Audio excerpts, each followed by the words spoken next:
Boas tardes, xa quizáis, non? Eu, con moita honra, me dirixo a todos vos para recibir este premio. Incluso, quizáis xa por edade e por determinadas circunstancias personales, e despois de levar tantos anos vindo a esta casa e nestos días, incluso mellor se me escapa algo a emoción, porque xa son moitos os amigos que me faltan, non? Ben, bos días, señor Presidente do Parlamento, autoridades, prezado Presidente da Fundación Otero Pedrallo, padroeiros, compañeiras e compañeiros de Galaxia, miñas donas e meus señores. En nome da Editorial Galaxia, queremos expresar a nosa máis fonda gratitude pola concesión do Premio Trasalba, que sentimos como unha honra e un estímulo renovado. Tamén quero darlle as grazas a Víctor Fernández Freixanes pola súa gabanza tan elaborada dos 75 anos de historia da editorial, feita dun xeito tan sintético e ordenado. Grazas tamén a Xesús Alonso Montero pola súa presentación da obra e pola excepción esa que dice da interioridade. Quizáis a min me toca falar desa interioridade como representante da institución.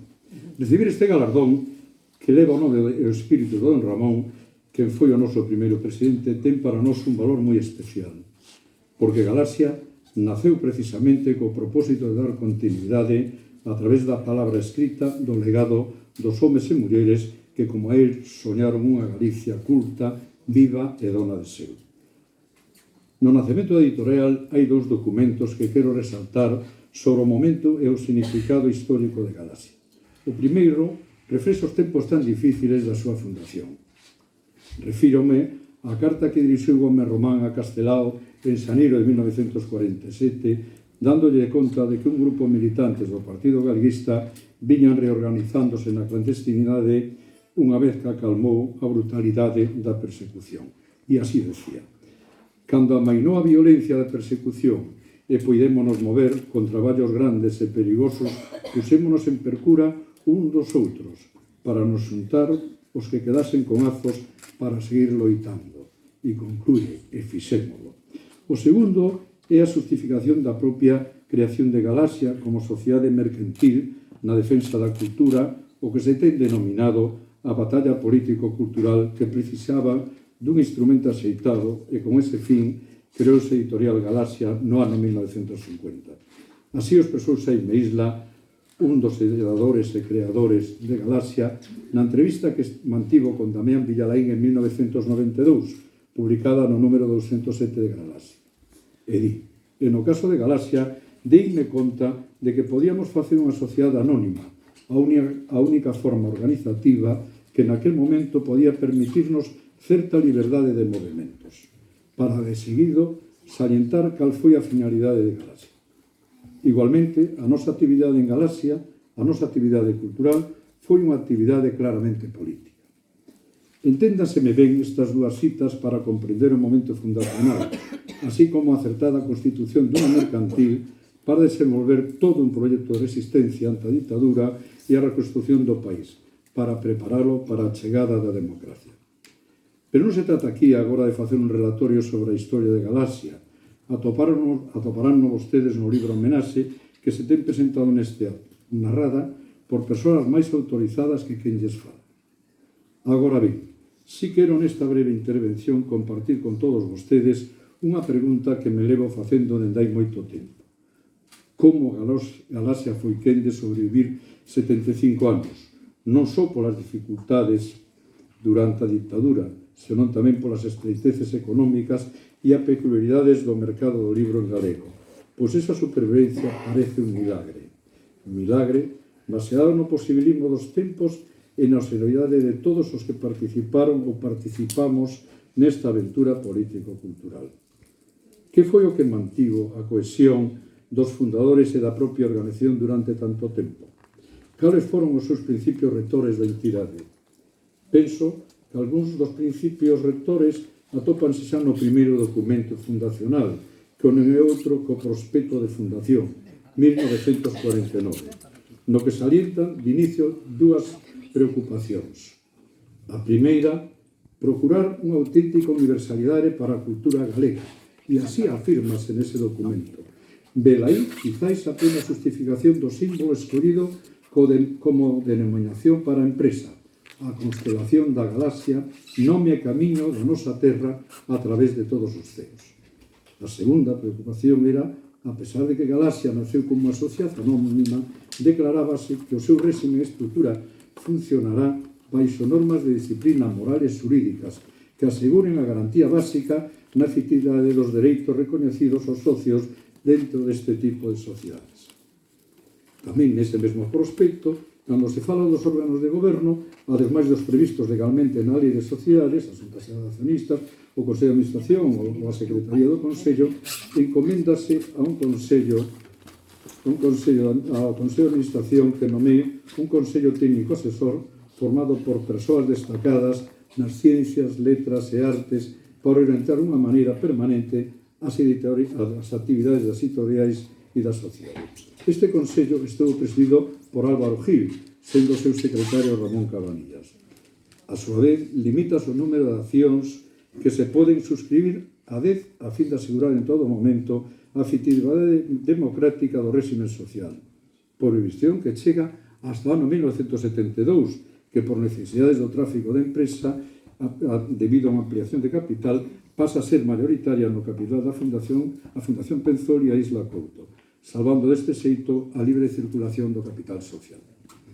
E nos primeiros estatutos reforza o principio de disciplina moral declarando que o cargo de conselleiro é gratuito, circunstancia esta que chega aos nosos días, sendo unha das maiores virtudes de Galaxia. E tamén dentro en primeiros momentos o pacto tácito de non repartir dividendos, auténtico alicerce de sostén de Galaxia. En canto ás relacións, o pacto coa propia sociedade galega baseáronse nos principios galeguistas de irmandade, solidaridade, transparencia, pluralidade e transversalidade. Estes principios son recollidos dun documento denominado Galaxia que do ano 1958 que supón un antes e un despois na historia da editorial. Nel propónse 7 accións programáticas de gran alcance político-cultural que se converteron na cerna do ser de Galaxia. A primeira é crear o isolamento moral que os anos de terror foran producindo no ánimo individual. O segundo, conseguir que a personalidade diferencial de Galicia se fixese presente fora da nosa terra. Terceira, tomar contacto coa mocidade universitaria galega e atraela espiritualmente cara aos valores e aos problemas da nosa terra. Cuarto, organizar o estudo sistemático da realidade económica de Galicia, base imprescindible para concretar programáticamente no seu día a política galeguista nesta orden de problemas. Quinta, dotar a Galicia da máxima autonomía cultural, creando centros de estudo e investigación onde os nosos investigadores atopasen os medios bibliográficos para levar a cabo o seu traballo, e Galaxia proporcionou-os. Sexto, prestar alento moral e material a aquelas persoas cuxa actividade ou vocación estean ao servicio dos valores ou intereses de Galicia. Sétimo, estudo científico do noso idioma, máxima preocupación dos fundadores. A irmandade e a transversalidade non deben ser valores do pasado para nós. Son hoxe, máis que nunca, ferramentas necesarias para unha empresa, un país que aspira a dicir por si mesmo e facelo en clave democrática, culta e moderna. E Galaxia, con 75 anos de historia, demostra que o nacionalismo e o galeguismo teñen espacios para o encontro, para a reflexión compartida e para a acción conxunta. Conmemorar os 75 anos de Editorial Galaxia é moito máis que celebrar a trayectoria dunha empresa cultural. É honrar un proxecto colectivo que naceu para ser luz nun tempo oscuro, para darlle corpo e continuidade a unha vontade nacional que nunca se rendeu, nin siquiera nos momentos máis difíciles da nosa historia. Ao cabo destes 75 anos de actividade, a compensación máis fonda que temos en Galaxia é o convencemento que contribuímos decisivamente ao resurdimento da nosa cultura hasta a actualidade, o resurdimento da nosa conciencia de pobo con personalidade propia. Galaxia continúa fiel ao espírito que inspirou a súa creación. Chega a ser unha editorial independente, de capital exclusivamente galego, comprometida cos valores do galeguismo, o pluralismo e a tolerancia, que inviste os seus beneficios na propia empresa, nunca se repartido en dividendos, nin os seus conselleiros, como dicía antes, percibiron remuneración alguna. Ve aí a excepcionalidade. Unha editorial que fai da lingua e a cultura galega a súa razón de ser.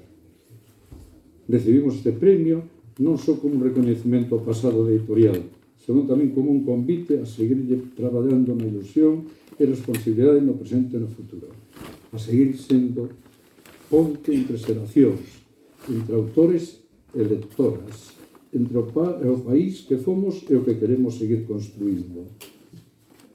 Quero ter unha lembranza para todas as persoas que fixeron e fan posible Galaxia, fundadores, conselleiros, conselleiras, autores e autoras, editoras, editores, lectoras e lectores, persoal traballador, amigas e compañeiras de camiño. Este premio é tamén para todos. Remato, como non pode ser de outro xeito, cunha cita de don Ramón, que el contaba como chegou e se incorporou ao galeguismo. E contaba, logo dun viaxe ao País Vasco no ano 1918, Losada Díez voltou impresionado ao descubrir o amor e o interese dos intelectuais e das xentes sabidas daquela terra, pola súa cultura e o seu idioma. E foi a quen primeiro lle escoitei decir que Galicia era unha idea, algo que estaba agardando tamén a voz que a guiase polo seu camiño. Un bo día chamoume e díxome: Otero, xa tes 30 anos, xa está ben, xa vai sendo hora de tomar unha postura e porse a traballar. Pois, por moitos anos máis de idea, de palabras e de liberdades para a Galaxia, moitas grazas.